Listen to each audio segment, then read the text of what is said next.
자, 이번 시간에는 실제로 특정한 게시물을 볼 수 있도록 한번 해보도록 할게요.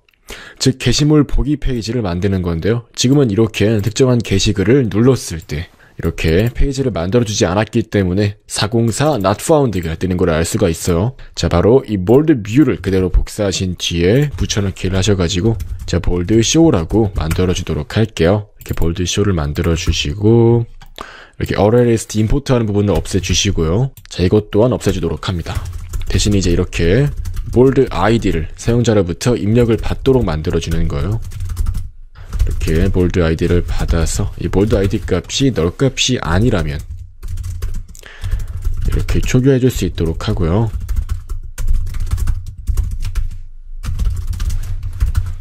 이제 bold DAO 하신 뒤에 데이터베이스와 연동될 수 있도록 기본적인 초기화를 해주도록 할게요. 자, bold DTO 하신 뒤에 오직 한 개의 글만 확인할 수 있도록 해주는 거예요. 이렇게 사용자가 요청하는 그 bold id로 검색을 해서 해당 게시글을 가져올 수 있도록 하는 거죠. 그 다음 이제 hit이라고 해서 해당 게시글의 조회수를 하나 증가시켜 주도록 합니다. 이제 hit 같은 경우는 다음과 같이 간단하게 조회수를 1 늘려주는 함수를 하나 만들어 주시면 돼요. 이 light를 그대로 복사하신 뒤에 hit을 만들어 주면 될 것 같습니다. 자, 이렇게 이름을 hit이라고 지어 주시고요. 자, 다 없애주시고 bold id만 이렇게 입력을 받을 수 있도록 만들어 주신 뒤에 이것도 어렵지 않을 것 같아요. 그냥 업데이트 한 다음에 이렇게 bold를 업데이트 하는데 이 bold hit을 1 증가시켜라 하면 되니까요. 그 다음 이제 이렇게 where bold id 한 다음에 물음표 넣으면 되겠죠. 이렇게 bold id 넣어주시고 하면 깔끔하게 잘 작동할 겁니다. 다시 이제 페이지로 돌아오셔가지고 자, 바로 아래쪽으로 내려와서 이렇게 게시물을 읽을 수 있도록 해주면 되겠죠. 이거 그대로 다 지워주시고 게시물 보기라고 간단하게 바꿔주겠습니다. 그 다음 이제 이렇게 총 열이 4개가 들어갈 수 있도록 해서 4라고 설정을 해주시고요. 자, 백그라운드 컬러를 이렇게 설정한 뒤에 글자 색깔은 하얀 색깔로 설정해 주시고 이렇게 제목이 들어갈 수 있도록 한번 만들어 주겠습니다. 자, 이렇게 제목이라고 넣어 주시고 자, 이렇게 3개의 열을 합친 하나의 데이터를 넣어 주시는데 이렇게 get bold title을 하셔가지고 제목을 출력할 수 있도록 만들어 줍니다. 이제 이걸 그대로 복사하셔서 작성자 또한 출력할 수 있도록 만들어 주시면 되고요. get user id 넣어 주시고 이제 행 하나 더 복사하셔가지고 이제 이걸 이렇게 한 번 더 복사하신 뒤에 이제 이 행 같은 경우는 총 4개의 열이 들어가도록 만들어 줄게요. 자, 작성 날짜 그 다음에 조회수가 하나씩 들어갈 수 있도록 만들어 주겠습니다. get bold hit이라고 이렇게 넣어주면 되겠죠. 그 다음에 이제 한번 글 내용을 넣어보도록 할게요.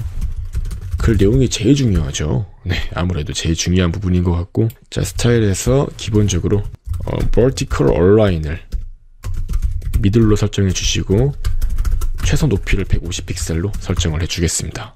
글자 같은 경우는 left 정렬을 해줄 수 있도록 하고 내용을 출력할 수 있도록 만들어 주시면 됩니다. 또한 이제 여기에서 특정 사용자가 업로드를 한 첨부 파일 또한 확인할 수 있도록 만들어 주면 돼요. 자, 첨부 파일이라고 넣어 주시고 이제 사용자가 클릭을 해서 다운로드를 받을 수 있도록 만들어 줍니다. 자, 이렇게 bold-download.jsp에 이렇게 bold id를 4개 변수로 보내주시면 되고요. 그 다음에 이제 그 내용으로는 get bold 파일이라고 넣어주시면 됩니다. 즉 사용자가 업로드를 한 그 파일명으로 다운로드를 할 수 있도록 만들어 준 거고요. 이제 한번 간단하게 새로 고침을 해서 특정한 글을 클릭을 해보도록 할게요. 그럼 이제 이렇게 특정한 글이 잘 출력이 되는 것을 확인할 수가 있습니다. 정말 잘 나오는 것을 알 수가 있죠. 아직 이렇게 다운로드 처리 페이지는 만들어주지 않은 상태고요. 이제 여기에서 이 아래쪽에 이 내용을 좀 바꿔줄 필요가 있어요. 자, 이렇게 한 개의 행에 특정한 내용들이 들어갈 수 있도록 만들어 줄 건데요. 기본적으로 이렇게 텍스트 align은 right로 설정을 해서 오른쪽으로 보내줄게요. 자, 기본적으로 글쓰기 페이지가 아니라 수정 페이지를 만들어주면 되겠죠. bold update.jsp 하신 뒤에 bold id라고 해서 이렇게 특정한 글을 수정할 수 있도록 만들어 주시면 되고요. 이렇게 타입 서밋은 지워주시면 되고요. 왜냐면 이제 이렇게 링크를 타고 특정한 페이지로 이동하는 거기 때문에요. 그 다음 이제 이 목록 같은 경우는 바로 bold view.jsp 페이지로 이동할 수 있도록 만들어 줄게요. 이렇게 만들어 주시면 되고요. 이제 이걸 그대로 복사하셔서 답변 페이지 또한 한번 만들어 보도록 할게요. 이렇게 bold reply라고 페이지명을 정해 주었고요. 다음 이제 다음과 같이 현재 이 게시글을 보고 있는 사용자가 이 게시글의 작성자 본인이라면 바로 다음과 같이 삭제 또한 할 수 있도록 만들어 줄 겁니다. 하나 링크를 복사하셔서 삭제도 할 수 있도록 bold delete라고 이렇게 넣어 줄게요. 아직 다 만들어 주지 않은 페이지들이죠. 이렇게 해주시면 되고요. 이제 풀 라이트는 다 없애주도록 할게요. 이제 한번 새로 고침을 해서 확인을 해보도록 할까요? 특정한 글을 잘 읽고 수정, 목록, 답변, 삭제 다 할 수 있음을 알 수가 있죠. 아직 다 각 수정, 답변, 삭제 처리는 만들어주지 않은 상태고요. 이렇게 성공적으로 잘 작동하는 것을 알 수 있습니다. 또한 이렇게 읽을 때마다 조회수가 하나씩 성공적으로 잘 증가하는 것을 알 수가 있고요. 이제 이렇게 조회수 처리까지 다 깔끔하게 되었기 때문에 한번 이 파일 다운로드 처리를 해보도록 할게요. 이제 기본적으로 파일 다운로드만 처리를 해주시게 되면은 작동을 잘 할 겁니다. 자, public string get file 하신 뒤에 string bold id라고 하셔서 특정한 내용을 검색하는 그러한 함수이기 때문에 이렇게 get bold 함수를 그대로 복사하신 뒤에 한번 넣어보도록 할게요. 이렇게 넣어주시고 바로 한번 작업을 해보도록 할게요. 자, bold file이라고 해서 bold 테이블에서 검색할 수 있도록 만들어 주시고 이렇게 특정한 아이디로 검색할 수 있도록 한번 해보겠습니다. 검색을 한 다음에 나온 그 bold 파일 자체를 이렇게 가져올 수 있도록 하시면 되고요. 이제 저 같은 경우는 바로 이렇게 bold 파일을 문자열 형태로 리턴할 수 있도록 만들어 주겠습니다. 바로 이렇게 존재하지 않거나 오류가 발생한 경우에는 공백이 추적될 수 있도록 만들어 준 거고요.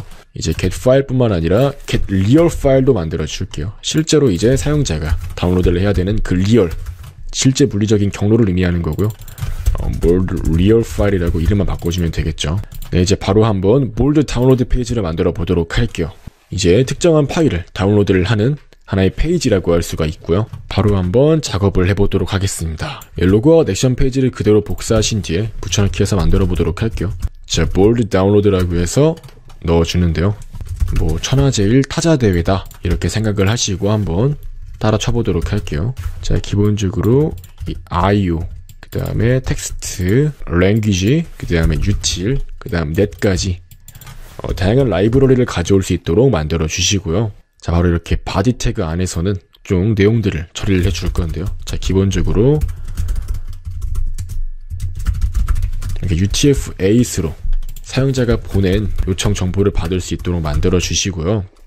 그 다음에 특정한 게시글로부터 파일을 다운로드를 하는 거기 때문에 이렇게 bold id를 정해주시면 되고요. 만약에 bold id가 널 값이거나 이제 bold id가 이렇게 비어있는 경우에는 오류 메시지를 출력해 주시면 되겠죠. 이렇게 bold show로 가셔가지고 이렇게 위쪽에 있는 세션 처리 부분을 그대로 복사해서 가져오도록 할게요. 자, 접근할 수 없습니다 라고 이렇게 파일 이름이 없는 경우에는 처리를 해주시면 되고요. 그 다음에 이제 바로 이렇게 루트란 걸 만들어서 이 서블릿 컨텍스트를 가져올 수 있도록 합니다. 이제 리얼 패스라는 것은 실제 서버의 물리적인 경로를 의미하는 거예요. 이제 파일을 다운로드할 수 있도록 그 경로를 적어주는 거죠. 이제 우리 같은 경우는 업로드라고 폴더 이름을 정했잖아요. 이제 이 업로드 폴더에서 특정한 파일을 받을 수 있도록 만들어주는 거니까 정말 간단할 겁니다. 이제 bold DAO를 사용해 주시는데 자, 파일 네임을 바로 가져오도록 할게요. 이제 사용자가 업로드할 때 올렸던 그 파일 이름을 이제 가져오는 거고 이제 리얼 파일 같은 경우는 이제 그 파일이 실제로 서버에 업로드가 되어 있는 파일명을 적어주는 겁니다. 그 다음에 이제 이렇게 file name equals 공백인 경우 즉 이제 파일 자체가 존재하지 않는 경우에는 바로 이런 식으로 또 마찬가지로 오류 메시지를 띄워줘야겠죠. 사용자가 파일을 업로드 안 했을 수도 있으니까요. 그 다음 이제 그렇지 않은 경우, 정상적으로 파일을 다운로드할 수 있도록 해줘야 되는 경우에는 이렇게 기본적인 소켓 프로그래밍을 하는 방식과 비슷하게 작업을 해줄 수가 있는데요. 기본적으로 하나의 파일을 만들어 주시고 이렇게 스킵 또한 변수를 만들어 줍니다. 그 다음 이제 클라이언트에는 공백을 넣어 주시고요. 이제 이렇게 이중 트라이문을 이용해서 한번 간단하게 처리를 해보도록 할게요. 파일은 이제 실제로 저장이 되어 있는 그 파일을 이렇게 가져와서 객체에다가 초기화 줄 수 있도록 하고요. 이제 그 파일을 인풋 스트림으로 읽을 수 있도록 합니다. 이제 여기에서는 아무래도 file not found exception이 발생할 수가 있어요. 이제 이 경우에는 이렇게 스킵 값에다가 true를 넣어줘가지고 다운로드 처리가 안 되도록 만들어줄 수가 있고요. 이제 그렇지 않은 경우에는 기본적으로 클라이언트에다가 이제 이렇게 유저 에이전트 헤더 값을 가진 그 값을 담을 수 있도록 만들어 주시고요. 뭐 크롬으로 접속을 했냐, 익스플로러로 접속을 했냐, 뭐 그러한 내용들을 담아주는 거고요. 이제 저희가 개발할 프로그램 같은 경우는 이제 그러한 브라우저와 연관이 되어 있을 수밖에 없기 때문에 이제 그러한 부분을 처리를 해주는 거고요. 컨텐트 디스크립션 헤더를 이용해서 이제 이 JSP로 생성한 데이터라는 것을 알려주시고요. 이제 오류가 발생하지 않아서 정상적으로 데이터를 전송할 수 있는 경우에는 마이크로소프트에서 개발한 이제 익스플로러, 이제 브라우저인 경우와 그렇지 않은 경우에 따라서 다르게 파일을 보내줘야 돼요. 이제 흔히 기본적으로 크롬 브라우저와 익스플로러 브라우저, 그 다음에 뭐 파이어폭스 등 기본적인 브라우저가 사용된다고 가정을 하고 이렇게 데이터를 전송해 주는 건데요. 이렇게 파일 네임에는 실제 그 파일 이름을 이렇게 인코딩 처리를 잘 해주셔가지고 이렇게 데이터를 보내주시면 정상적으로 잘 작동을 할 거고요. 이렇게 잘 넣어주시고 이제 이렇게 이어서 그렇지 않은 경우에는 이제 UTF-8 인코딩을 이용할 수 있도록 만들어 줄게요. 자, UTF-8으로 처리를 해주겠습니다. iOS가 아니라 ISO인데 제가 또 오타를 냈네요. 이제 이렇게 ISO 8859 다시 이를 정확히 넣어주시면 되고요. 이제 마찬가지로 헤더 값을 더 추가를 해줄 거예요. 이걸 그대로 복사하신 뒤에 이렇게 넣어주시고 이제 여기에다가는 파일 네임을 적을 수 있도록 만들어 주겠습니다. 또한 이제 이렇게 큰 따옴표로 닫을 수 있도록 만들어 주시면 되고요. 이제 추가적으로 컨텐트 타입 또한 명명할 수 있도록 만들어 줄게요. 이 컨텐트 타입 같은 경우는 이 어플리케이션 octastream을 설정할 수 있도록 만들어 주시고 또한 이제 추가적으로 이 캐릭터 셋으로는 UTF-8을 넣을 수 있도록 만들어 주시면 됩니다. 이제 서버가 클라이언트로 전송할 그 데이터의 길이 또한 정의를 해줄 거예요. 바로 이렇게 file.length를 넣어 주셔가지고 이제 우리가 서버 입장에서 해당 파일 다운로드를 요청한 클라이언트한테 이제 전송을 해줄 그 파일의 길이를 이렇게 담을 수 있도록 만들어 주면 됩니다. 이제 이렇게 아래쪽에다가 response.getOutputStream이라고 해서 실제로 사용자한테 전달할 수 있도록 해줄 겁니다. 이제 기본적으로 특정한 데이터를 전송을 할 때는 이렇게 버퍼를 만들어서 전송하는 게 가장 일반적이죠. 이제 자바 기초 프로그래밍 내용이기 때문에 간단하게 이렇게 처리를 해주도록 할게요. 즉 이제 아직 보낼 데이터가 남아있는 경우에는 계속해서 데이터를 전송할 수 있도록 만들어주는 거고요. 자, 이제 이렇게 else한 뒤에 현재 데이터를 보낼 수 없는 경우에는 다음과 같이 해주시면 돼요. 파일이 존재하지 않는다는 메시지를 남겨줄 필요가 있겠죠. 바로 이렇게 out.println 하신 다음에 그 스크립트 구문을 이용해서 간단하게 사용자한테 알림창을 띄워줄 수 있도록 만들어 줄게요. 파일을 찾을 수 없습니다 라고 이렇게 출력할 수 있도록 만들어 주시면 이 정도만 해도 큰 어려움이 없을 거고요. 또한 이제 이렇게 히스토리 백을 이용해서 다시 뒤쪽으로 돌려보낼 수 있도록 만들어주면 될 거고요. 이제 바로 이렇게 각 스트림 객체를 다 달아줄 수 있도록 합니다. 또한 이제 이런 식으로 오류가 발생하는 경우에는 그 오류 내용을 출력할 수 있도록 만들어주시면 되고요. 이제 이렇게 다 지워주시면은 성공적으로 다운로드를 하도록 요청하는 그러한 요청을 처리해주는 하나의 페이지를 만들어 본 것이라고 할 수 있습니다. 이제 한번 테스트를 해보도록 할게요. 자, 이렇게 새로 고침을 해보시면은 첨부 파일을 클릭하셨을 때 자, 바로 이런 식으로 파일 다운로드가 진행이 된 것을 확인할 수가 있어요. 이렇게 열어보시면 성공적으로 이미지가 잘 출력이 되는 것을 확인할 수가 있고요. 정말 깔끔하게 파일 다운로드 처리가 잘 이루어졌다고 할 수 있습니다. 이렇게 또 목록으로 가셔가지고 파일이 없는 특정한 게시글에 파일을 강제로 다운로드 해보도록 해볼게요. 당연히 파일이 존재하지 않기 때문에 이렇게 접근할 수 없다는 메시지가 출력이 되는 것을 확인할 수가 있고요.